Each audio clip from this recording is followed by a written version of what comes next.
ಬಳ್ಳಾರಿ ಜೈಲಿನ ಕತ್ತಲ ಜಗತ್ತಲ್ಲಿ ಲಾಕ್ ಆಗಿರೋ ಕಾಟೇರ ದಿಂಬು ಚೇರ್ ಬೆಡ್ಗಾಗಿ ಒದ್ದಾಡ್ತಾ ಇದ್ದಾನೆ. ಆದರೆ ಇದಕ್ಕೆ ಜೈಲು ಅಧಿಕಾರಿಗಳು ಬ್ರೇಕ್ ಹಾಕ್ತಿದ್ದು, ದಾಸರ ಪರ ವಕೀಲರ ಎಚ್ಚರಿಕೆಗೆ ಜೈಲು ಸಿಬ್ಬಂದಿ ತಿರುಗೇಟು ನೀಡಿದ್ದಾರೆ.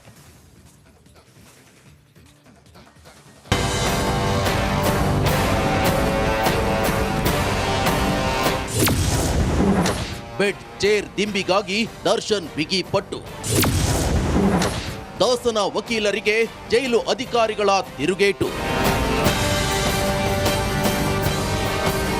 ಬಳ್ಳಾರಿ ಜೈಲಿನಲ್ಲಿ ಕತ್ತಲ ಕೋಣೆಯಲ್ಲಿ ದಿನ ರಾತ್ರಿ ದೂಡುತ್ತಿರುವಂತ ದರ್ಶನ್ ಬೆಡ್ ಚೇರ್ ದಿಂಬಿಗಾಗಿ ಪಟ್ಟು ಹಿಡಿದಿದ್ದಾರೆ.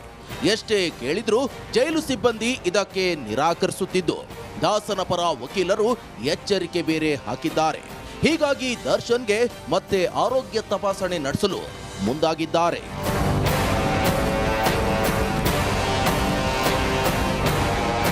ದರ್ಶನ್ ಹಾಗೂ ದರ್ಶನ್ ಪರ ವಕೀಲರ ವರಸೆಗೆ ಜೈಲು ಅಧಿಕಾರಿಗಳು ಪ್ರತಿ ವರಸೆ ತೋರಿದ್ದಾರೆ. ಜೈಲ್ ಮ್ಯಾನ್ಯುವಲ್ನಲ್ಲಿ ಇಲ್ಲದಿದ್ರು ದಿಂಬ್ ಚೇರ್ ಕೊಡಿ ಅಂತ ದುಂಬಾಲು ಬಿದ್ದಿರುವ ಡಿ ಪಡೆಗೆ ಸೌಲಭ್ಯ ಕೊಡಲ್ಲ ಅಂತ ಹೇಳದೆ ಜೈಲು ಅಧಿಕಾರಿಗಳು ಡಿಲೇ ಮಾಡುತ್ತಿದ್ದಾರೆ. ಇದಕ್ಕೆ ಕಾಟೇರ್ನ ಪರ ವಕೀಲರು ಲಿಖಿತ ರೂಪದಲ್ಲಿ ಮನವಿ ಮಾಡಿದ್ದಾರೆ. 2021ರ ಹೊಸ ಮ್ಯಾನ್ಯುವಲ್ ಪ್ರಕಾರ ಆರೋಪಿಗೆ ದಿಂಬು ಬೆಡ್ ವ್ಯವಸ್ಥೆ ಕೊಡಲೇಬೇಕು ಅಂತ ವಕೀಲರು ಲಿಖಿತ ಮನವಿ ಮಾಡಿದ್ದಾರೆ. ಕೊಡದಿದ್ರೆ ಕೋರ್ಟ್ ಹಾಗೂ ಮಾನವ ಹಕ್ಕು ಆಯೋಗದ ಮೊರೆ ಹೋಗುವುದಾಗಿ ಎಚ್ಚರಿಕೆ ನೀಡಿದ್ದಾರೆ. ಇದಕ್ಕೆ ಜೈಲು ಅಧಿಕಾರಿಗಳು ತಿರುಗೇಟು ನೀಡಿದ್ದಾರೆ. ಮೆಡಿಕಲ್ ಚೆಕಪ್ ಬಳಿಕ ಸಿಗುತ್ತಾ ವ್ಯವಸ್ಥೆ? ಹೊಸ ಮ್ಯಾನ್ಯುವಲ್ನಲ್ಲಿ ಇವೆಲ್ಲ ಕೊಡಿ ಅಂತ ಇಲ್ಲ. ಮೆಡಿಕಲ್ ಗ್ರೌಂಡ್ನಲ್ಲಿ ಕೆಲ ವಸ್ತುಗಳನ್ನ ಕೊಡಿ ಅಂತ ಇದೆಯಷ್ಟೇ. ಹಾಗೆ ಮಾಡಬೇಕಂದ್ರೆ ಅನಾರೋಗ್ಯ ಇರೋದು ಪ್ರೂವ್ ಆಗಬೇಕು. ಮೊದಲು ಜೈಲು ವೈದ್ಯರಿಂದ ಆರೋಗ್ಯ ತಪಾಸಣೆ ವರದಿ ಸಲ್ಲಿಕೆ ಆಗಬೇಕು. ಇದೆಲ್ಲ ಪ್ರೊಸೆಸ್ ಆಗೋಕೆ ಕನಿಷ್ಠ 15 ದಿನ ಬೇಕಾಗಿದೆ. ಆ ಬಳಿಕ ದರ್ಶನ್ಗೆ ಬೆಡ್, ಪಿಲ್ಲೋ, ಚೇರ್ ಸಿಗುವ ಸಾಧ್ಯತೆ ಇದೆ. Bureau report, republic Kannada. Uttara Kannada ಜಿಲ್ಲೆಯ ಶಿರೂರು ಗುಡ್ಡ ಕುಸಿತ ರಾಜ್ಯವನ್ನೇ ಬೆಚ್ಚಿ ಬೀಳಿಸಿತ್ತು. ಮೊನ್ನೆಯಷ್ಟೇ ಕೇರಳದ ಅರ್ಜುನ್ ಮೃತದೇಹ ಸಿಕ್ಕಿತ್ತು. ದುರಂತ ಅಂದರೆ ಇನ್ನೂ ಕೂಡ ಇಬ್ಬರ ಸುಳಿವೇ ಸಿಕ್ಕಿಲ್ಲ. ತಮ್ಮವರನ್ನ ಹುಡುಕಿ ಕೊಡಿ ಅಂತ ಕುಟುಂಬಸ್ಥರು ಪ್ರತಿಭಟನೆಯ ಹಾದಿ ತುಳಿದಿದ್ದಾರೆ.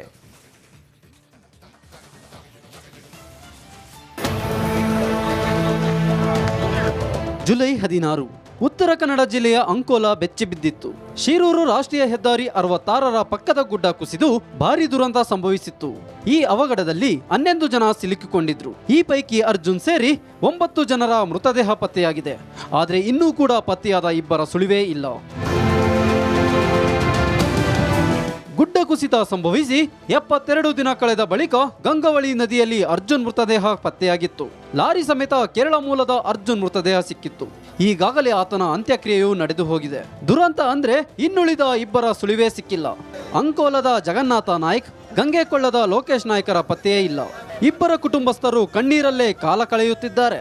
ತಮ್ಮ ಮನೆಯವರನ್ನ ಹುಡುಕಿ ಕೊಡಿ ಅಂತ ಪ್ರತಿಭಟನೆ ನಡೆಸಿದ್ದಾರೆ. ಈಗ 45 ದಿನ ಆಯ್ತು. ಇವತ್ತು ನಮಗೇನು ನ್ಯಾಯ ಸಿಗಲಿಲ್ಲ ಸರ್. ಈಗ ನಮಗೆ ಜಿಲ್ಲಾಡಳಿತದ ಮೇಲೆ ನಂಬಿಕೆನೇ ಇಲ್ಲ ಸರ್. ಅವರು ಹುಡುಕ್ತಾರೆ ಅನ್ನೋದು ನಂಬಿಕೆನೇ ಇಲ್ಲ. ಡ್ರೆಡ್ಜಿಂಗ್ ಮಷಿನ್ ಅದು ಹೇಳ್ತಾ ಇದ್ದಾರೆ, ಅದು ನಾವು ನಂಬೋದು ಇಲ್ಲ. ಅವ್ರು ತರಿಸ್ತಾರೆ ಅಂತ ನಮ್ಗೆ ನಂಬಿಕೆನೂ ಇಲ್ಲ ಸರ್. ಈಗ ನಮ್ಮ ತಂದೆಯವ್ರು ಸಿಗ್ತಾರೆ ಅನ್ನೋದು ನಂಬಿಕೆನೂ ಇಲ್ಲ. ಈಗ ನಾವು ಸರ್ಕಾರಕ್ಕೆ ಏನು ಮನವಿ ಮಾಡ್ತಾ ಇದೀವಿ ಅಂದರೆ, ಸರ್ಕಾರದ ವತಿಯಿಂದ ಪರಿಹಾರ ಮತ್ತು ನಮ್ಮ ತಂದೆಯವ್ರ ಡೆತ್ ಸರ್ಟಿಫಿಕೇಟ್ ಮುಂದೆ ನಮಗೆ ಏನಾದರೂ ಸೌಲಭ್ಯ ಸಿಗಲಿಕ್ಕೆ ಅದು ಬೇಕಾಗ್ತದೆ ಸರ್.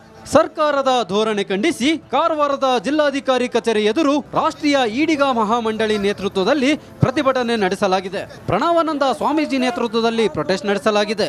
ಕೇಂದ್ರ ಹಾಗೂ ರಾಜ್ಯ ಸರ್ಕಾರ ನಾಪತ್ತೆಯಾದ ಕುಟುಂಬಗಳಿಗೆ ಪರಿಹಾರ ನೀಡಬೇಕು ಅಂತ ಶ್ರೀಗಳು ಆಗ್ರಹಿಸಿದ್ದಾರೆ. ಈ ಜಿಲ್ಲೆಯ ನಿರ್ಲಜ್ಜ ರಾಜಕಾರಣಿಗಳು MP MLAಗಳೆಲ್ಲ ಯಾವುದಾದೊಂದು ಇನಿಷಿಯೇಟಿವ್ ತಗೊಂಡ್ರ ಕರ್ಕೊಂಡು ಹೋಗಿದ್ದಾರೆ. ನೀವು ಏನೂ ಮಾಡಲಿಲ್ಲ. ಅದರಿಂದ ನಾನು ಭಾಳ ಸ್ಪಷ್ಟವಾಗಿ ಹೇಳ್ತಾ ಇದ್ದೀನಿ, ಈ ಜಿಲ್ಲೆಯ ರಾಜಕಾರಣಿಗಳಿಂದ ನಮ್ಮ ಹಿಂದುಳಿದ ವರ್ಗಗಳಿಗೆ ಯಾವುದೂ ರೀತಿ ನ್ಯಾಯ ಸಿಗೋದಿಲ್ಲ.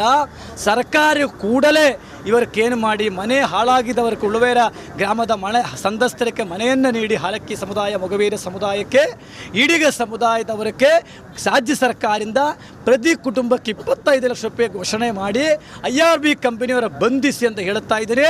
ಇಷ್ಟು ದಿನ ನಾಪತ್ತೆಯಾದವರಿಗಾಗಿ ಕೈಗೊಂಡಿದ್ದ ಆಪರೇಷನ್ ಗಂಗವಳಿ ಕಾರ್ಯಾಚರಣೆ ಸ್ಥಗಿತವಾಗಿದೆ. ಸಂತ್ರಸ್ತ ಕುಟುಂಬಗಳು ದಿಕ್ಕು ತೋಚದೆ ಅಸಹಾಯಕ ಸ್ಥಿತಿಯಲ್ಲಿರುವುದನ್ನು ನೋಡಿದ್ರೆ ನಿಜಕ್ಕೂ ಕರಳು ಹಿಂಡುತ್ತೆ. Sheshagiri Mundalli, republic Kannada, Karwar.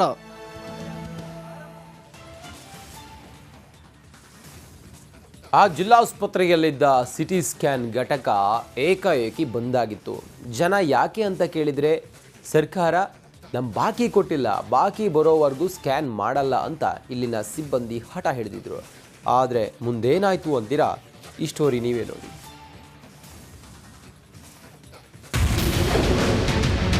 ಬಂದಾಗಿದ್ದ CT scanning ಪುನರಾರಂಭ. ರಿಪಬ್ಲಿಕ್ ಕನ್ನಡದ ಬಿಗ್ ಇಂಪ್ಯಾಕ್ಟ್. ಇದು ಧಾರವಾಡ ಜಿಲ್ಲಾಸ್ಪತ್ರೆಯಲ್ಲಿರೋ ಸಿಟಿ ಸ್ಕ್ಯಾನ್ ಘಟಕ. ಸರ್ಕಾರದಿಂದ ಉಚಿತವಾಗಿ ಇಲ್ಲಿ ಸಿಟಿ ಸ್ಕ್ಯಾನ್ ನಡೆಯುತ್ತೆ. ಇದನ್ನ ಕೃಷ್ಣ ಡಯಾಗ್ನೋಸ್ಟಿಕ್ ಎಂಬ ಸಂಸ್ಥೆ ಗುತ್ತಿಗೆ ಪಡೆದಿದೆ. ಇಲ್ಲಿ ಸ್ಕ್ಯಾನಿಂಗ್ಗೆ ಬರೋರು ಹಣ ನೀಡದೇ ಇದ್ರೂ ಅವರ ಹಣವನ್ನ ಆಯಾ ತಿಂಗಳು ಸರ್ಕಾರವೇ ಈ ಸಂಸ್ಥೆಗೆ ಪಾವತಿ ಮಾಡಬೇಕಿರುತ್ತೆ. ಆದರೆ ಕಳೆದ 6 ತಿಂಗಳಿನಿಂದ ಸರ್ಕಾರ ಹಣ ಬಾಕಿ ಇಟ್ಕೊಂಡೇ ಬಂದಿತ್ತು. ಸರ್ಕಾರದ ಬಳಿ ಪ್ರತಿ ತಿಂಗಳು ಹಣ ಕೇಳಿ ರೋಸಿ ಹೋಗಿದ್ದ ಸಂಸ್ಥೆಯವರು ಸ್ಕ್ಯಾನಿಂಗ್ ನಿಲ್ಲಿಸುವಂತೆ ತಮ್ಮ ಸಿಬ್ಬಂದಿಗೆ ಸೂಚನೆ ಕೊಟ್ಟಿದ್ರು. ಹೀಗಾಗಿ ಸ್ಕ್ಯಾನಿಂಗ್ಗೆ ಬಂದ ಜನ ವಾಪಸ್ ಹೋಗೋ ಸ್ಥಿತಿ ಇತ್ತು. ಈ ಬಗ್ಗೆ ರಿಪಬ್ಲಿಕ್ ಕನ್ನಡ ವರದಿ ಮಾಡಿದ್ದೇ ತಡ ಸರ್ಕಾರ ಸಕಾರಾತ್ಮಕವಾಗಿ ಸ್ಪಂದಿಸಿದ್ದು ಬಾಕಿ ಬಿಲ್ ಜಮೆ ಮಾಡೋ ಪ್ರಕ್ರಿಯೆ ಆರಂಭಗೊಂಡಿದೆಯಂತೆ. 24 ಮಂಗಳವಾರದಿಂದನೂ ಸೇವೆನ ಸ್ಥಗಿತಗೊಳಿಸಿದ್ವಿ. ಕಾರಣ ಏನಕ್ಕಂದ್ರೆ ನಮ್ಗೆ ಸರ್ಕಾರದಿಂದ ಫಂಡ್ ಬಂದಿರಲಿಲ್ಲ, ಅದನ್ನ ತಡೆ ಹಿಡಿದಿದ್ರು. ಇದು ಆ ಚಾನಲ್ ಅವ್ರಿಗೆ ಗೊತ್ತಾಗಿ ಅವ್ರಿಗೆ ಹೇಳಿ ಅವ್ರು ಸರ್ಕಾರ ತಕ್ಕ ತಲುಪಿಸಿದ್ದಾರೆ.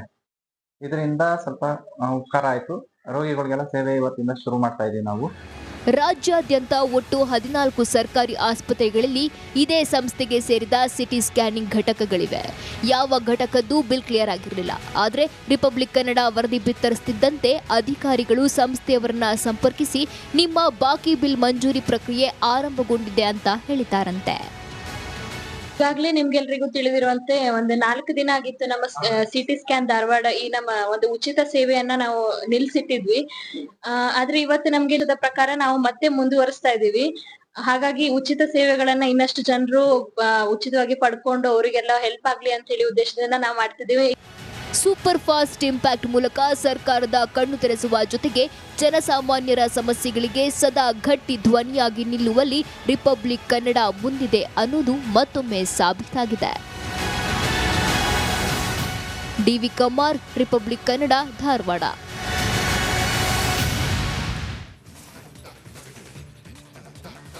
ಸಂಸ್ಕೃತ ಭಾರತದ ಶಾಸ್ತ್ರೀಯ ಭಾಷೆ, ಸನಾತನ ಇತಿಹಾಸವಿರುವ ಭಾಷೆ. ನಮ್ಮ ಭಾಷೆಗೆ ವಿದೇಶಿಗರು ಕೂಡ ಮನಸೋತಿದ್ದಾರೆ. ಸಂಸ್ಕೃತವನ್ನು ಕಲಿಯೋಕೆ ವಿದೇಶದಿಂದ ಚಿಕ್ಕಮಗಳೂರಿಗೆ ಬಂದಿದ್ದಾರೆ.